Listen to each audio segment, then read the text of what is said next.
जैन धर्म में संसार को दुखमूलक माना गया है। मनुष्य जरा यानी वृद्धावस्था और मृत्यु से ग्रस्त है। मानव को सांसारिक तृष्णाएं घेरे रहती है। संसार का त्याग एवं संन्यास ही मानव को सच्चे सुख की ओर ले जाता है। संसार नित्य है, जो कि अनादिकाल से विद्यमान है और इसका सृष्टिकर्ता ईश्वर नहीं है। सभी प्राणी संचित कर्मों का फल भोगते हैं और यही कर्म फल जन्म और मृत्यु का कारण है। इस कर्म फल से मुक्ति या छुटकारा पाकर ही व्यक्ति निर्माण की ओर अग्रसर होता है। कर्म फल से छुटकारा पाने के लिए आवश्यक है कि संचित कर्म समाप्त हो और वर्तमान जीवन में कर्म फल का संचय न हो। देखिए, हमारे यहाँ भगवान ने 2 प्रकार के धर्म का उपदेश दिया, एक साधु धर्म और दूसरा श्रावक धर्म।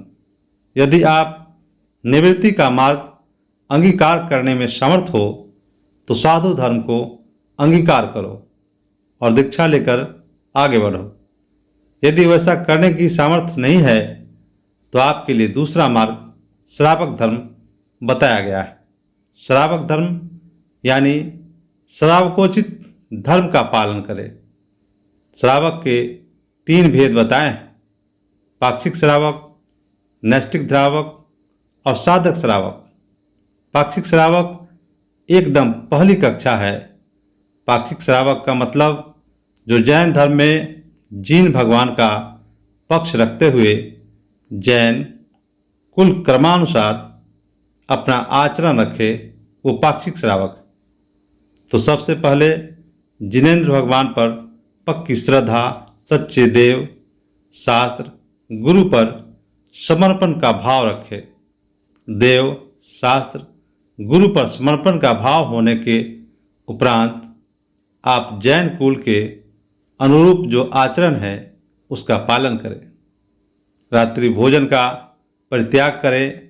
अशुभ, अभक्ष व अमर्यादित पदार्थों का त्याग करें और अपने जीवन में शुद्धता और सात्विकता को स्वीकार करें। ये पहली कक्षा है। ये पाक्षिक श्रावक है। इस पाक्षिक पने को आप पूरा करें। नैष्ठिक श्रावक 7वीं प्रतिमा से लेकर 11वीं प्रतिमा तक बताया गया है। जो व्रतों का निष्ठापूर्वक पालन करे वो नैष्ठिक श्रावक कहलाता है। आगे चलकर रात्रि में जल का भी त्याग कर दे।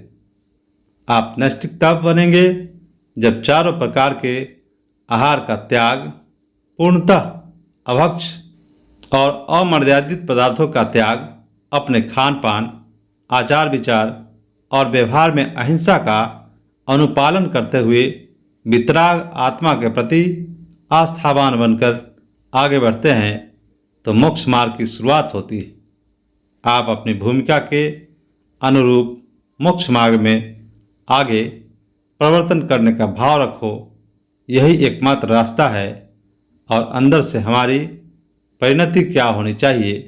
संसार, शरीर और भोगों के प्रति उदासीनता का भाव, उनके प्रति विरक्ति का भाव, उनमें अनुरक्ति न हो, उनमें विरक्ति हो, उनके प्रति आसक्ति न हो, उनसे ज़्यादा लगाव या जुड़ाव न हो। अपने आत्मा के प्रति रुचि और आत्मकल्याण की प्रबल उत्कंठा मन में यदि बनी रहती है तो मानकर चलिए कि आपका संसार जल्दी सिमटने वाला है। दोस्तों, ऐसी ही और वीडियो देखने के लिए सब्सक्राइब कीजिए हमारे चैनल स्टोरी गुरुजी को तथा वीडियो को लाइक कीजिए, कमेंट कीजिए और अपने प्रियजनों में शेयर कीजिए। वीडियो देखने के लिए धन्यवाद।